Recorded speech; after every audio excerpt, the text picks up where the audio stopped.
My name is Jeanie Taylor. I am 58 years old and I live in Linden, Michigan. So Jake was 7 the first time he said he wished that he wasn't here because the world was too heavy. He was 7 and he talked about the world being heavy. You know, even to this day, Jake's friends will say he was very open about his struggles.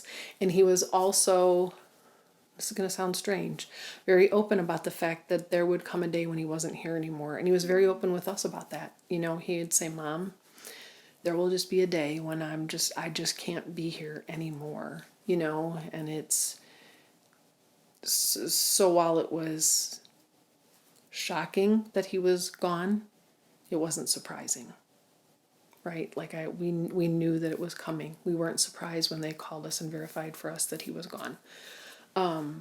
So yeah, it's always been kind of part of our lives, I guess. He and Jake, they just hit it off. They just, they like to eat Chinese food together and, watch Sons of Anarchy or, work, if Jake needed something in the garage, he's like, Dave, can you give me a hand with the car? And Dave's right out there, not really knowing a thing, but, sure, I'll, I'll figure it out. And Dave was always that voice of reason. Just, when things were rough and we were all struggling, Dave was that person who was calm and kind of carried us through it. And Jake, I think Jake also knew,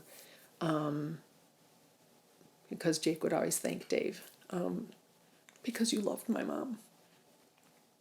And thank you for loving my mom. And that was really important to Jake.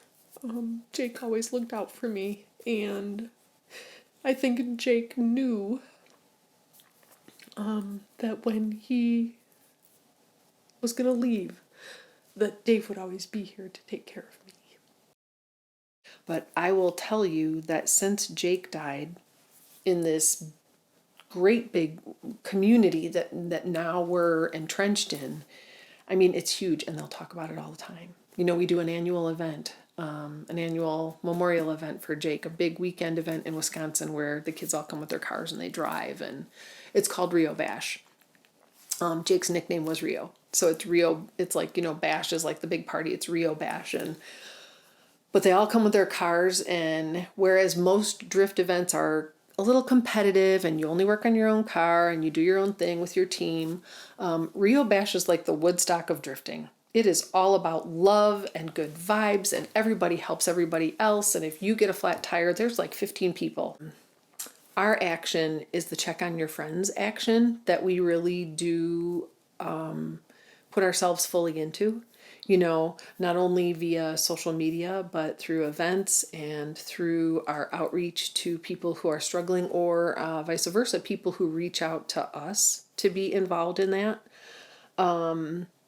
So I feel like, in a way, I fit into that kind of a community, somebody who's an advocate for others. I remember when Jake adopted her, and I thought, she's going to save him. And she did. He had her for over 5 years. And I think she did. I think that was part of what allowed Jake to stay in times that were very troubling for him. And she's kind of done that for us. She's kind of been that saving grace for us, in that she's always been part of our family. And, she's always been an extension of Jake. And so now she's here with us, and we get to see all the goofy Hannah-isms and the snoring, the drooling, and, and she's really a sweet and loving dog. And it just also reminds Dave and I what a great job Jake did with her. So I really want people to be open to understanding mental illness and seeing that it's not what defines a person. Your mental illness isn't what defines you. Your mental illness is part of who you are. Because I think that that's part of what drives the stigma, is that there's a fear around mental illness because we don't fully understand it. And if we could better understand it, maybe we could better accept it. And that would help to kind of push that stigma aside. It's even me, there are days when my grief is very huge, right? And very raw. And I just keep thinking, why and what and how. And, Dave does a really good job of grounding me. And he'll say, Jeanie, he'll say,